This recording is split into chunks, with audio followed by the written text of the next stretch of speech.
Is this thing on? Hello, hello? Uh-oh. Another yapper with a mic.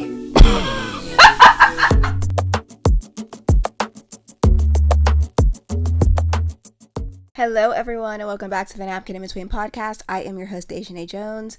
I hope everyone has been having a good week, except for that orange drink lady, of course. I feel like this past week has been such a win for women, but at the same time, extremely draining. With everything going on right now with the Diddy trial and Cassie testifying, Halle Bailey and Diddy, Megan Thee Stallion, Chris Brown, Tory Lanez, there's just so much going on right now that in a sense feels like a win for women, but at the same time, it's just so draining to see the mixed response to all of this, because the fact that there even is a mixed response is fucking crazy. So let's start on the good side. Of course, this has been the peak of my week, is just seeing the strength that these women have displayed in this past week.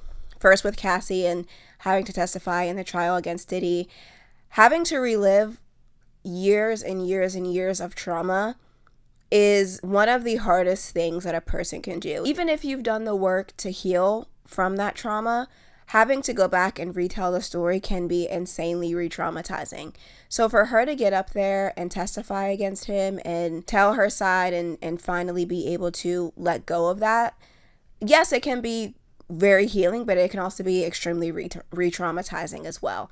So just like the strength that it takes is something that I feel like we need to commend, and we need to realize that's a hard thing to do. So the fact that she's doing that, 8 months pregnant, no less, is just an insane thing. And I hope that has been more healing for her than it has been anything else. Because not only is she having to relive all of this and be in the courtroom with her abuser, but again, the fact that there's such a mixed response and that she's receiving any sort of backlash for being strong enough to come forward and finally tell her story. I can't imagine, especially on such a wide scope. Diddy is a very powerful man, and just like the people who are defending him or coming at Cassie, I can't imagine having to, one, relive all of this, and then two, receive backlash from people online who feel like victim blaming is okay. I'm so sick of seeing people like, oh, well, why didn't she leave? Why didn't she come out sooner? Why didn't she this? Why didn't she that? How about why didn't he do the shit that he fucking did? Why did he put her through all this? Why was he abusive? Why did he make her participate in freak-offs? Can we focus on that? The why didn't she leave, why didn't she do anything crowd is fucking crazy. Especially given the fact that we know, because we saw from the hotel footage, what happened when she did try to leave. That man chased her down, grabbed her by her neck, threw her to the ground, kicked her, and drug her back by her hair. Hello? People are like, why didn't she try to leave? She did. And he drug her back by her hair.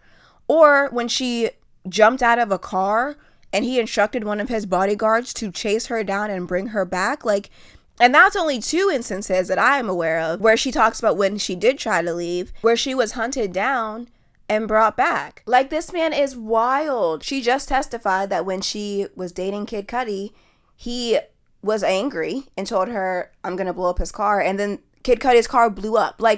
He is was an extremely powerful man who had so much control over her, not even just romantically, because they were in a romantic relationship, but before that even started, he was her boss, right? She had signed a 10-album contract with this man.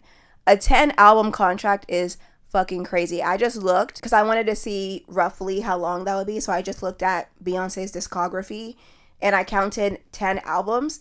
From 2003 to 2019, Beyonce released 10 albums. So that's 16 years. She signed roughly, because nobody's working like Beyonce, but I used Beyonce for reference, but she signed roughly a 16-year contract, probably more. She was young and impressionable. She was 19 when they started dating, right? He was 36. Full stop right fucking there. As a 36-year-old man, what the fuck are you doing with a 19-year-old? We're going to act like he wasn't preying on her, both in the career space and romantically. Please be so fucking for real. Her brain isn't even fully developed at 19. This is a very clear case of grooming. He groomed her in multiple ways because I feel like he knew exactly what the fuck he was doing.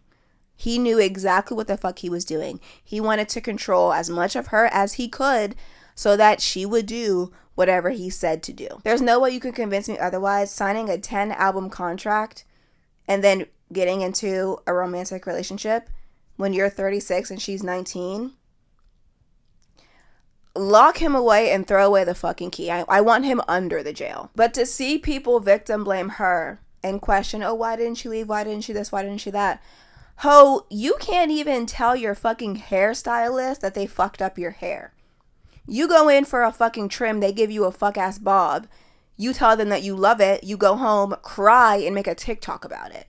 Like, you go to the nail salon, the nail lady pulls out that one power tool, you know exactly which one I'm talking about, and she nicks your finger, you're sitting there bleeding, and you smile in that woman's face and tell her you're fine. You go to a restaurant and the kitchen fucks up your order, you sit there disgruntled, eat the entire thing, and then you take it out on the waiter or waitress by giving them a bad tip. You know what I mean? Like, you have a coughing fit in public and you feel like you're drawing too much attention to yourself, so you sit there with the cough lodged in your fucking throat, face red, veins popping out of your fucking temple. You'll sit there and fight for your life rather than just cough. Like, people don't realize people pleasing comes so naturally that you do it in instances that are minor inconveniences. You'll people please, you won't speak up, but you're telling me that you would have spoken up against Diddy, a powerful man. Let me find it real quick. Like, I'm getting pissed off because I need y'all to be so fucking for real and shut the entire fuck up. And then what's killing me, y'all will be like, oh, she should have left. She should have spoke up. She should have called the police. Da da da da da. Halle Bailey is doing that right now. Went to the authorities because she says that DDG was physically abusing her. Got a restraining order. And y'all are bashing her as well. Like, nothing a woman does in a violent situation is ever good enough for y'all. Let's take Megan Thee Stallion, for example, as well.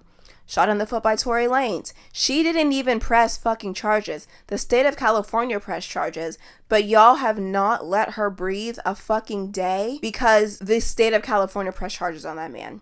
Because he was a felon with a gun and shot a woman with said gun. And y'all are blaming Megan Thee Stallion. Oh, she lied. You bitches lie about fucking men too. I don't give a fuck. That's not against the fucking law. She didn't lie when it mattered, which was on the stand. Okay? God forbid a woman doesn't want to claim a body. Y'all be talking about oh, she lied. So did your mother. That's why she had to get a DNA test to find out who your father was. Can we be for real? It's just so fucking disgusting how everyone is held accountable for a man's violence other than the man. Why didn't she do this? Why didn't she do that? Why was he not violent? Period. Full stop. The end. The issue with violence is the person who is perpetuating that violence. You have no idea what you would do in a violent situation. And when someone has control over your mind, whether they've gaslit you, groomed you, whatever, that is extremely hard to break out of. I was in a relationship with my ex for 6 months. This man was a class A narcissist. The way that he would gaslight me or make me question my own reality, it was like he went to school for it. It was like the craziest thing. Like, there were times where I would literally question my own sanity or what I knew for a fact happened. I would question it because he was so good at twisting it to where I would be like, wait, did that happen or do what I remember happen? But there were several times that I tried to leave that relationship because statistically speaking, it takes a woman about 7 times trying before she can successfully leave an abusive relationship. But I can remember the scariest time that I tried to end the relationship, and I want to add a trigger warning because there's mention of suicide. So please, if you need to skip forward, please do so. But I tried to end the relationship several times. And I remember the scariest time where I tried to end the relationship, we were fighting and, I texted him and I was just like, this isn't healthy. We're constantly fighting. I just think that it would be better for both of us if we just ended the relationship. He starts calling me incessantly, like over FaceTime and calling my phone and video calling on Instagram, just like calling and calling and calling. And I'm trying to ignore all of it. I don't want to answer because I didn't want to talk to him. It was just not healthy. It was just not healthy. But he keeps calling me. And I was like, okay, I'm just going to answer this one FaceTime call, immediately tell him it's over, and hang up the phone. And I remember I answered the FaceTime call, and he was laying down with a belt around his neck. And he told me that if I ended the FaceTime call, that he was gonna unalive himself. And the belt was like tied around his neck. Like, he's like laying there with a belt around his neck. And I am terrified. I'm sitting there and I'm like, holy shit. Like, I felt like if he did kill himself, like, it was my fault. And so we're on the phone, and I'm afraid to hang up, and we're talking, and anytime I said something that he didn't like, he would like make the belt around his neck a little bit tighter, because I was trying to like gentle parent my way out of this relationship. Like, you know, I'm saying anything, like, it's not you, with me, like, I just feel like I need to be by myself right now. And anytime I would like hint at wanting to end the relationship, he would like tighten the belt around his neck. Like, and that's why I feel like people don't understand is like, you can try to end it, you can try to leave, you can try whatever, but like, if they don't want you to leave, they will do everything that they can think of or everything in their power to make you stay. And mind you, like, in this relationship that I was in, all he had was a psychological hold, which I'm not saying, I don't want to say like all he had, but like in the case with like Cassie and Diddy, he like controlled her entire life. He was her boss. They were in a romantic relationship, you know what I mean? We were just in a romantic relationship, and I still struggled for 6 months to leave. Because I felt every time I would try to leave, he would do something, you know, like he would threaten suicide, or he would, you know, make me think that the best thing to do was to stay in the relationship. And it's just scary. It's just scary to think about. Like, it is insanely hard until you're in that relationship or you're in that situation. You have no idea what you would do. Like I said, in the relationship that I was in, it was like a psychological hold. Like, other than the romantic feelings that I had for this man, like, he had nothing on me. Right? I have a master's degree. This man has a birth certificate. If we ever got into an argument over text, I'm a very fast texter just normally, but when I'm upset, like, my thumbs move a mile a minute. He would tell me, oh, you have to slow down, I can't read that fast. Like, admitting this all now is crazy. Like, oh my God, this is so embarrassing. But I say all this to say, until you're in that situation, you have no idea what you would do. And it is extremely hard to get out of that situation once you're mentally in that situation. And then take into account the added layer that he was her boss and she was in this contract with him, and he could blackball her in the industry. Like, it is not as easy as y'all are trying to make it just to like get up and leave. Especially taking all this into account. And also, she did try to leave, and he hunted her down. Anyway, it has been the peak of my week to see just her strength and the strength of Halle Bailey and also Megan Thee Stallion. Her guardian angels, I need to know the exact prayer she prays. I need her to write it down, put it in an ebook, put it in a verse, I don't know, put it somewhere and hand it here. Because Megan Thee Stallion's guardian angels do not play about her. Chris Brown posted Free Tory on his story, and hours later that man was arrested. Like, the story was still up and that man was in cuffs. And I love that for her. I love the hedge of protection that is over her, and I need that. I need that real bad. I just love women, and I love the strength of women, and I love seeing them fight back in a way that is healing for them and reclaiming for them. And I just love women. I love women. And in case there was any discrepancy, this is a pro Cassie, pro Halle, pro Megan, anti J-Lo account. All of my accounts are these things. Just throwing that out there. I just love seeing women reclaim their energy and reclaim themselves and just say fuck you to these men who do this shit. And I love seeing men held accountable, and I hope that justice is served in every situation like this. And to anyone who feels as though they're kind of reliving their own trauma through this as well, because I feel like when one of us is hurting, all of us are hurting. You know what I mean? If you've ever been in an abusive relationship, whether that be physical abuse or emotional abuse, because people also don't realize the strength of emotional abuse. Emotional abuse is just as bad as physical abuse. Just because you can't physically see the scars does not mean that they are not there. So for anyone who feels like they might be having to relive their own trauma through all of this, I hope that you are all safe. I hope that you have a support system. I hope that you know that it was never your fault.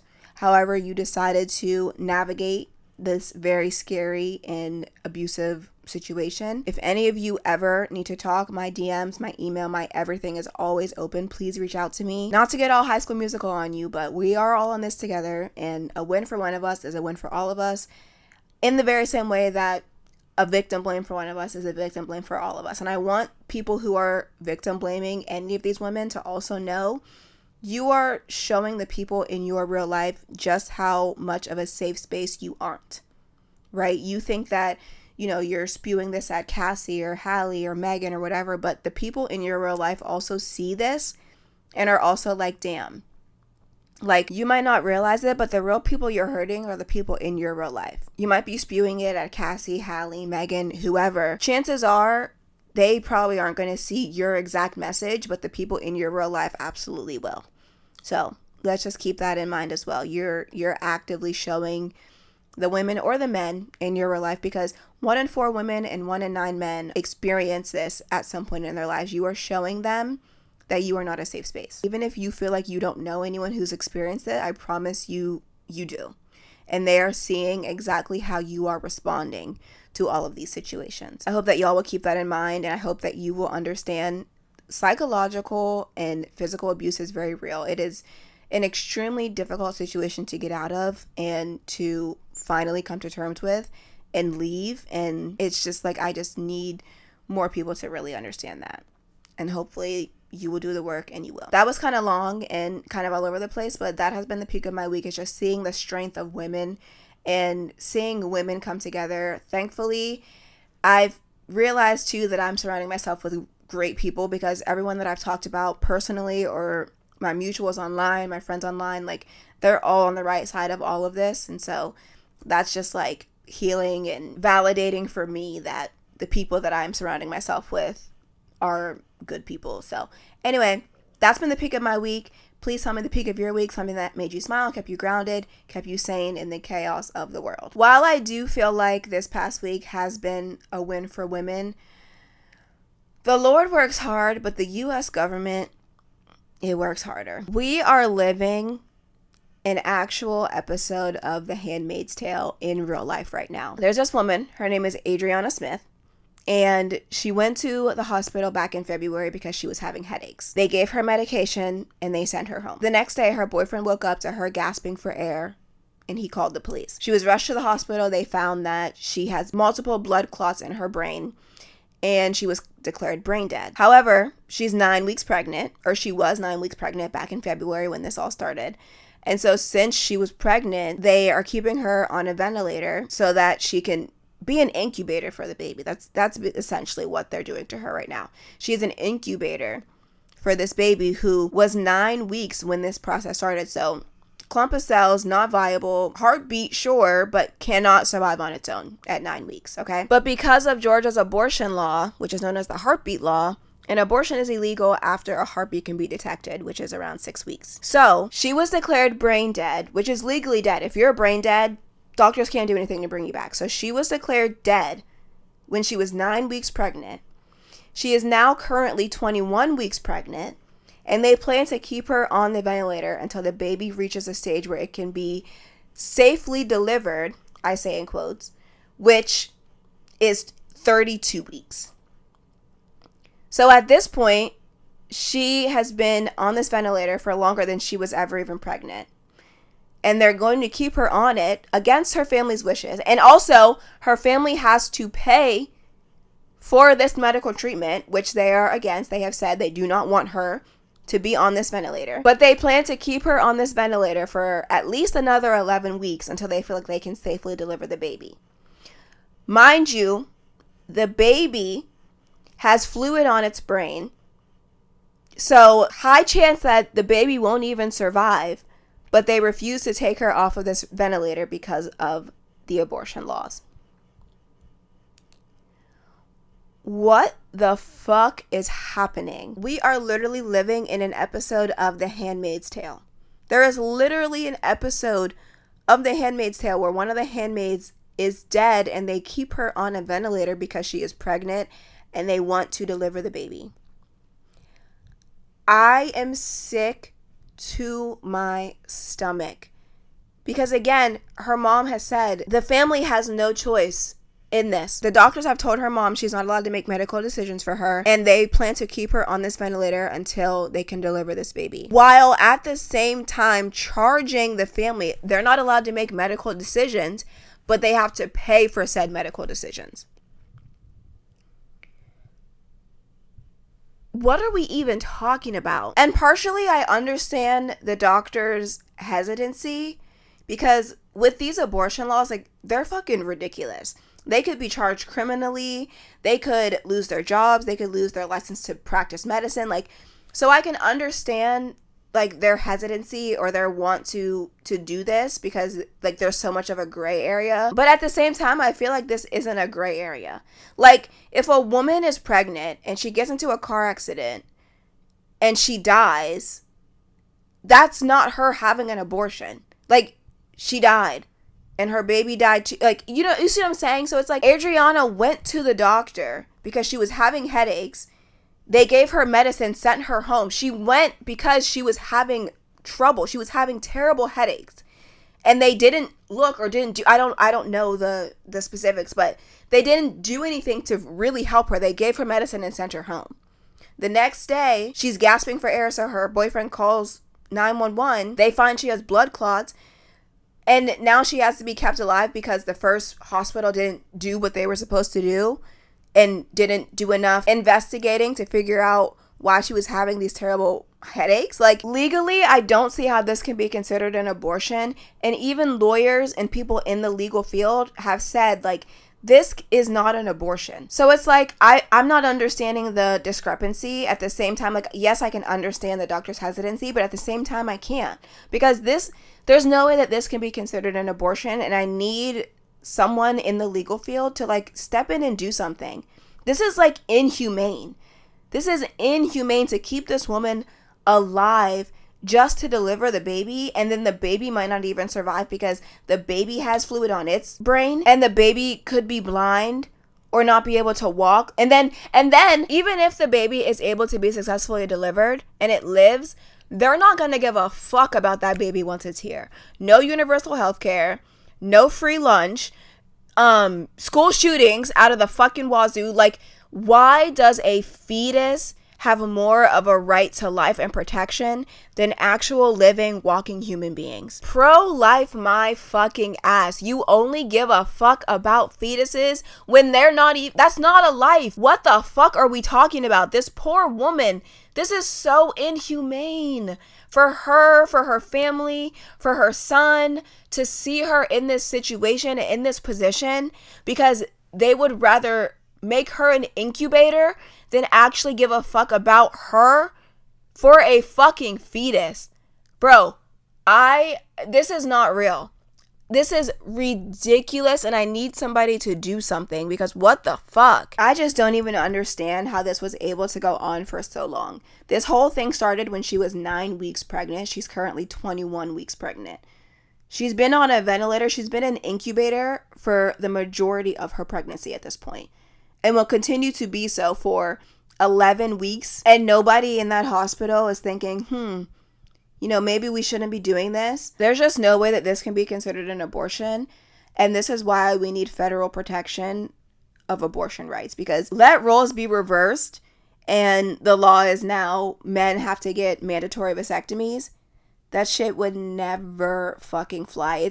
It was never about being pro-life. It is literally their weird, demonic, vile obsession with controlling women's bodies. With controlling women, period. Honestly. We see this in every situation, from Cassie to Halle to Megan to Adriana. Like, what is the obsession with wanting to control women? Holy fuck. Are y'all okay? The world would be so much better if y'all would just leave us the fuck alone. Have y'all ever considered just leaving us the fuck alone? And then this is why I cannot be friends with people who are like, oh, we can agree to disagree. Yes, I'm a Trump supporter, but fuck you. Fuck you, fuck you, fuck you. This is my life on the line. This is other women's lives on the line, and you guys want to tell me, oh, but he's great for the economy. Shut the fuck up. immediately shut the fuck up. All of this is just making me insanely sick to my stomach, and I'm so worried for the safety of women, especially women in red states, because this could happen to anyone.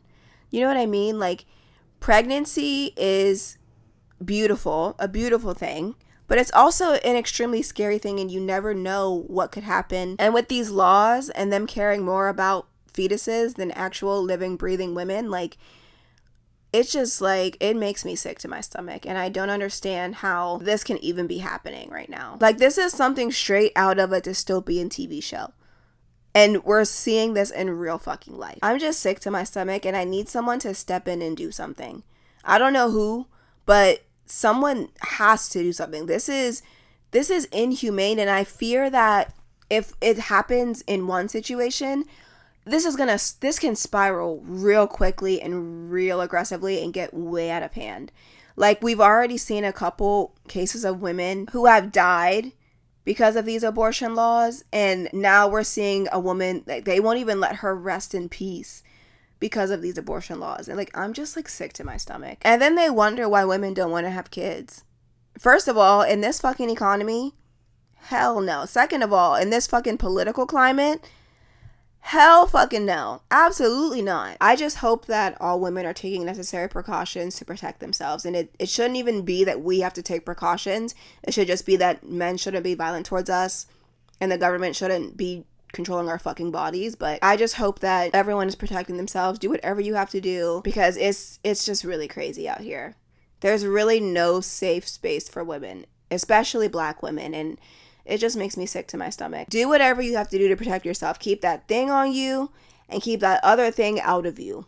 If you know what I mean. If you know what I mean, because this shit is just crazy. I hope that everyone is staying safe. I'm sending so much love and prayers to Cassie, Halle, Megan, all women in violent situations. I am praying and hoping that something is done with Adriana and she is able to rest. I'm praying for her family strength. The world is just so fucking crazy. It's just so much going on, and I'm just hoping for justice for all of us. Thank you for tuning into today's episode. Stay safe, have a good week, and I will talk to you in the next episode. Peace and love. Talk to you later. The Napkin in Between, hosted by Dejanay Jones, produced by Dejanay Jones, post-production by Dejanay Jones, music by Sam Champagne, and graphics by Isma Vidal. Don't forget to like and subscribe. See you next episode.